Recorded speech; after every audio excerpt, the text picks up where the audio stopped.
Ito po ang admin settings na makikita sa version 41.1.0 ng Kiosk. Ang unang makikita nyo ay ang Kiosk Mode.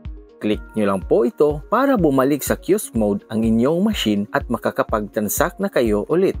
Piliin lang ang theme na gusto nyo at click sa Select. Dito naman sa Payment Module, meron na pong ibang options para makonect ang inyong bill acceptor at coin slot. Sa ngayon, naka-Bluetooth po ang connection ng ating mga machine. Gagawa po tayo ng video kung papaano gagamitin ang ibang options tulad ng USB at serial. Next po ay ang printer module. Dito, pwede nyo na pong i-connect ang inyong receipt printer via USB at TTL. Gagawa rin po tayo ng tutorial kung paano natin ma-connect ang receipt printer gamit ang USB at TTL. Ang sunod naman ay ang Activate app. Pwede nyo po ma-activate ang inyong The Foxtecc Kiosk dito sa pamamagitan ng pag-type ng activation code na makikita sa online portal. Para sa full tutorial, sundan lang po ang steps na makikita sa video na ito. After po ma-activate ang app, makikita nyo po ang Deactivate app na option. Click nyo po ito kung nais nyo ma-deactivate ang app. At kung sakaling na-deactivate nyo po ang app ng hindi sadya, balik lang po kayo sa Activate app at click sa Activate button. Hindi na po kailangang i-type ulit ang activation code. Dito naman sa alert and SMS ninyo, mababasa ang mga SMS ng SIM card na naka-insert sa tablet. Sa connection setting naman, natin papalitan ang connection ng mas convenient sa inyong lugar. If meron po kayong Wi-Fi, we recommend po na internet ang connection ng inyong gamitin. Mas mabilis po ang pag-process ng transactions kapag naka-internet connection. Ito po ang isa sa bagong feature ng ating kiosk. Para sa mga nakapiso Wi-Fi, pwede nyo pong gawing payment portal or sa Vendo ang inyong The Foxtecc Kiosk. Meron po tayong i-release na tutorial kung papaano ma-integrate ang inyong piso Wi-Fi. Next na option dito ay ang accessibility settings.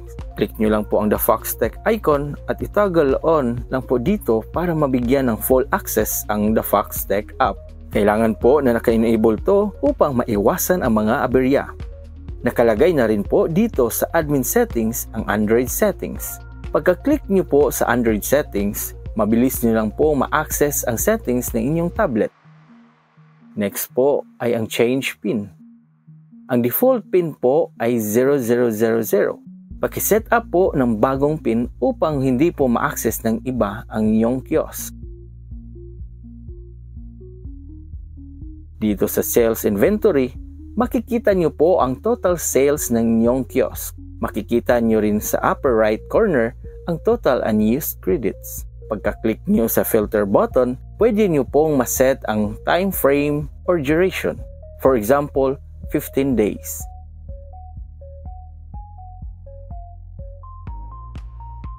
Next ay ang clear logs. Kung gusto mong linisin ang transaction history ng iyong kiosk, pindutin lang ang clear logs. Gamitin ang lock app para i-secure ang inyong The Foxtecc app. Kapag nakalock ito, hindi basta-basta makakagalaw ang kahit sino sa settings ng kiosk mo. Kung gusto mong lumabas sa The Foxtecc app at bumalik sa Android home screen, pindutin lang ang close app. May problema sa kiosk? Madalas nare-resolve ito sa simpleng restart. Pindutin lang ang restart machine para i-reboot ang tablet. Para updated lagi ang software ng kiosk mo, pumunta sa download update at i-install ang pinakabagong version. Siguraduhin lang na may stable na internet connection bago mag-update.